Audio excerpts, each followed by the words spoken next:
Hello everyone. आज हम unit 3 resistance welding इसको स्टार्ट कर रहे हैं according to CSVT syllabus. My name is SP Shrivas, assistant professor in Chouksey engineering college Bilaspur. So unit 3 में सबसे पहले हम देखते हैं कि है क्या। तो रेजिस्टेंस वेल्डिंग, तो पहले हम देखते हैं रेजिस्टेंस वेल्डिंग है क्या। एक्चुअल में resistance welding is a joining of metal by applying pressure and passing current for a length of time through the metal area which is to be joint. तो जिस एरिया में हम pressure और पास कर रहे हैं करंट, सिर्फ वही एक पर्टिकुलर एरिया वहाँ पर वो क्या होता है, ज्वाइन करता है। अब इसका जो की एडवांटेजेस की अगर मैं बात करूँ कि इसका एडवांटेज क्या है, there is no other material needed to bond in this case.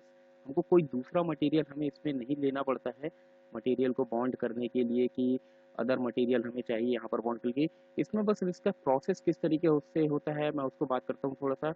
इसका प्रिंसिपल देखते हैं। प्रिंसिपल इसका क्या है, the all the resistance welding like spot welding, seam welding, बहुत सारी वेल्डिंग्स है इसमें जो हम आगे इसके टाइप्स भी पढ़ेंगे। तो work on the same principle, that is heat generation due to electric resistance. तो दो इलेक्ट्रोड लेते हैं हम, दो इलेक्ट्रोड के बीच में जो मटेरियल को हमें वेल्ड करना है उस मटेरियल को हम उसके बीच में रखते हैं एंड देन फिर हम क्या करते हैं, heat generation due to electric resistance. तो इलेक्ट्रिक रेजिस्टेंस के थ्रू हम लोग क्या करते हैं, हीट जनरेशन लेते हैं।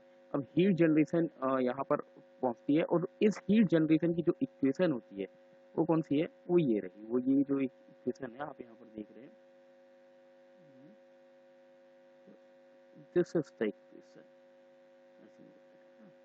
ये H is equal to I square R T. अब यहाँ पर H क्या है, H is what, heat input, heat generation in joule, E is what, electrical current in ampere, R is what, electrical resistance in ohms, T for time as you know that in second, जो कि हम generally नापते हैं। ठीक है, तो इसका principal आपको क्लियर हो गया होगा also. The heat generation take place due to the conversion of electrical energy into thermal energy. ठीक, जो हीट एनर्जी है it can be converted into heat energy of electrical energy, it can be converted into thermal energy which can be welded the portion of the sheet. Is it okay? Then फिर आगे बढ़ते हैं हम। तो अब ये जो हीट है ना, this heat is use to melt, अब जो हीट जनरेट हुई तो this heat is use to melt the interface metal, जो बीच में जो मेटल है उनके बीच का मेटल, उस मेटल को हम क्या करते हैं, ज्वाइन करते हैं। दीज मेटल इनको ज्वाइन करते हैं and very strong weld joint bye fusion. This also come under the fusion welding.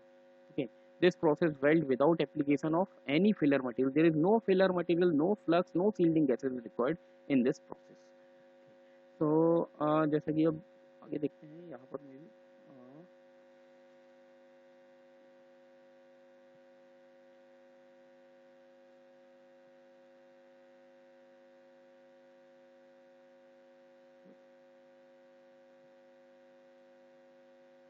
this is the diagram. Now heat generation process. As you seen that how the heat generation process should be.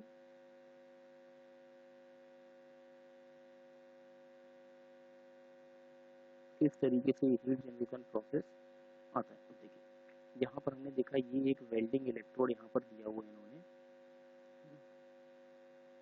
So this is the welding electrode, एक welding electrode ये है, second welding electrode ये है, यहाँ पर ये दूसरा welding electrode है।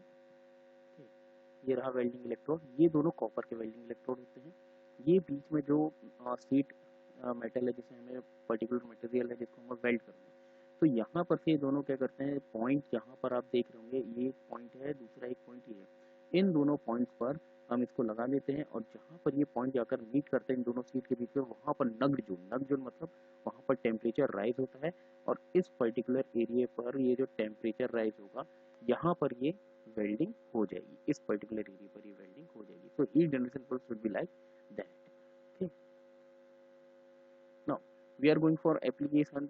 How many applications are there, बहुत सारे एप्लीकेशंस हैं रेजिस्टेंस वेल्डिंग के। The applications are, that is number one is flash welding, projection welding, spot welding, seam welding, cross wire welding, offset welding, resistance welding. These are the applications which are used in the resistance welding. So these weldings are most important welding which can be weld the material without any type of filler materials.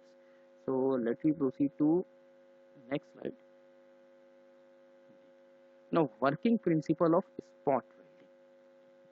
अब यहाँ हम बात करेंगे कि working principle of spot welding किस तरीके से work करता है। सबसे पहले हम इसके डायग्राम को क्लियर समझते हैं। यहाँ पर हमने देखा कि जो हमारे पास में डायग्राम है, दैट इज द डायग्राम। तो ये डायग्राम है, यहाँ पर आपको दिख रहा होगा ये एक इलेक्ट्रोड है और ये दूसरा इलेक्ट्रोड है। दोनों ही किसके इलेक्ट्रोड हैं? ये दोनों कॉपर के इलेक्ट्रोड। ठीक, कॉपर के इलेक्ट्रोड हमने यहाँ पर लिए हुए हैं। यहाँ पर जो वर्क पीस है, ये दोनों वर्क पीस हमने यहाँ पर लिया हुआ है। ठीक है, वर्क पीस मटीरियल ले लिया है। देन फिर अब इसके बाद फिर इस इलेक्ट्रोड को हमने जो ट्रांसफार्मर है, मतलब यहाँ से जो सप्लाई आ रही है, जैसे सप्लाई, इसी सप्लाई हम देते हैं टाइमर को और ये ट्रांसफार्मर में जाती है। तो ट्रांसफार्मर में जो कॉइल्स हैं, इसको ये क्या करता है, बहुत ही कम मतलब ये this the primary coil, this the secondary coil है। ये है प्राइमरी कॉइल और ये रहा सेकेंडरी कॉइल। ये जो प्राइमरी कॉइल और सेकेंडरी कॉइल है, यहाँ दिख रहा होगा आपको, सेकेंडरी कॉइल में कम रोटेशन है, प्राइमरी कॉइल में ज़्यादा। यहाँ पर हम वोल्टेज क्या कर रहे हैं, स्टेप डाउन कर रहे हैं।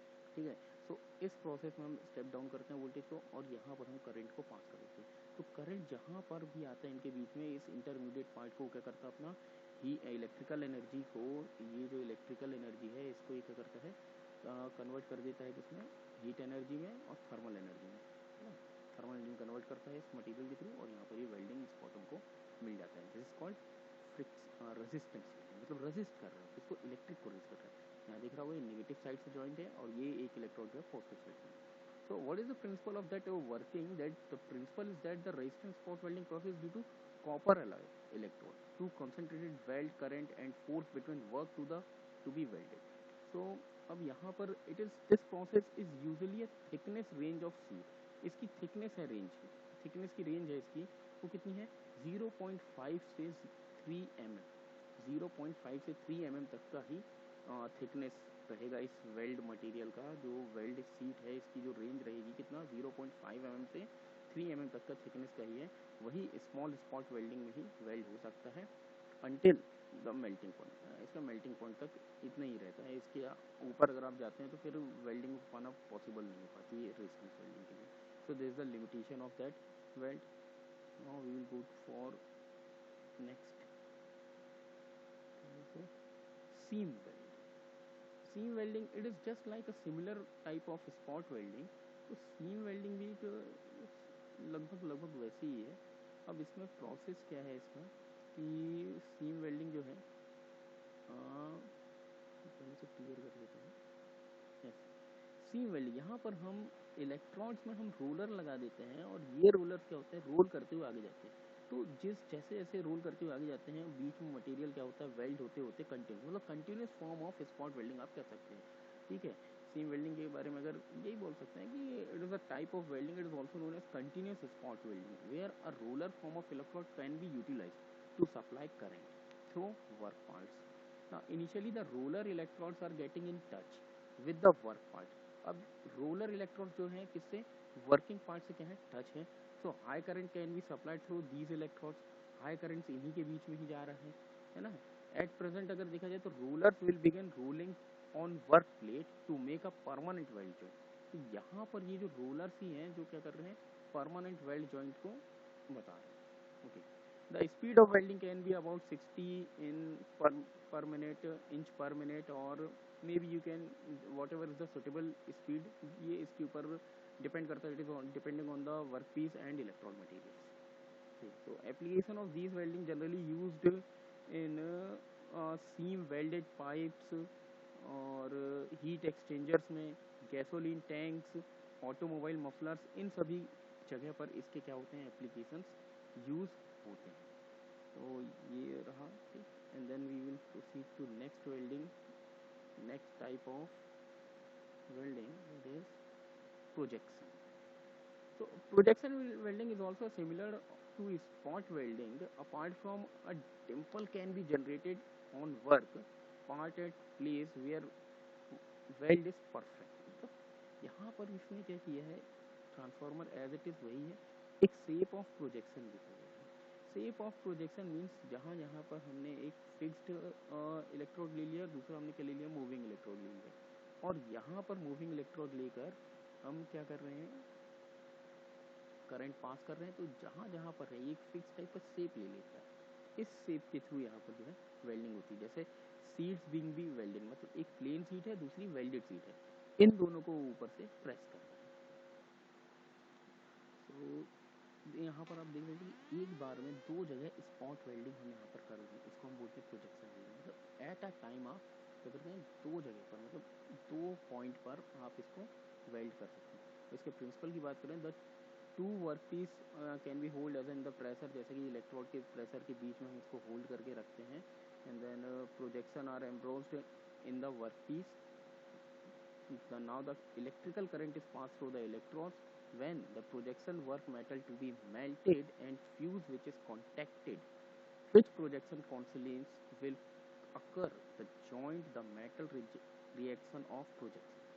So the welded metal to be done, here the welded metal to be done, the strength of welding joint depend upon the nature of projection. तो नेचर ऑफ प्रोजेक्शन के ऊपर आप किस तरीके का प्रोजेक्ट कर रहे हैं, जरूरी नहीं कि इस टाइप का शेप, तो कोई दूसरा शेप भी आप यहाँ पर दे सकते हैं। मतलब एक प्रोजेक्ट कर दिया हमने सीट को कि यहाँ पर ऐसा उठा दिए, या आप ट्रेंगुलर उठा सकते हैं, सर्कुलर उठा सकते हैं, जैसा भी आप उसको प्रोजेक्ट कर सकते हैं। That is called what, projection welding.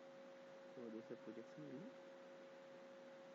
इसके बेनिफिट क्या क्या हैं अगर मैं बात करूँ बेनिफिट की, तो बेनिफिट अगर है तो life of electrode is increase because of large contact surface, है ना। The large number of welded at single time, बहुत सारे वेल्डिंग हो सकते हैं एक ही टाइम पे।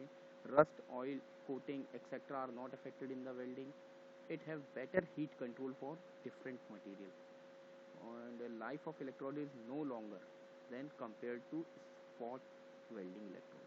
मतलब यहाँ पर जो इलेक्ट्रोड की लाइफ है ये बहुत अच्छी रहती है ना, लॉन्गर देन द कंपेयर, क्योंकि वहाँ पर सिंगल ही पॉइंट रहता है। अब यहाँ पर ये खुद ही डबल पॉइंट में आ गया, यहाँ पर हर एक फ्लैट पॉइंट है, वहाँ पर एक सिंगल पॉइंट है, तो उसकी इलेक्ट्रोड की लाइफ ज़्यादा अच्छी मिलती है। यहाँ पर फ्लैट सरफेस एरिया हमने बढ़ा दिया, सरफेस एरिया बढ़ाने से इलेक्ट्रिक बहुत ही ईजिली तरीके से डिस्चार्ज हो रहा है और काफ़ी एरिया वो कवर कर दे रहा है मेल्टिंग के लिए।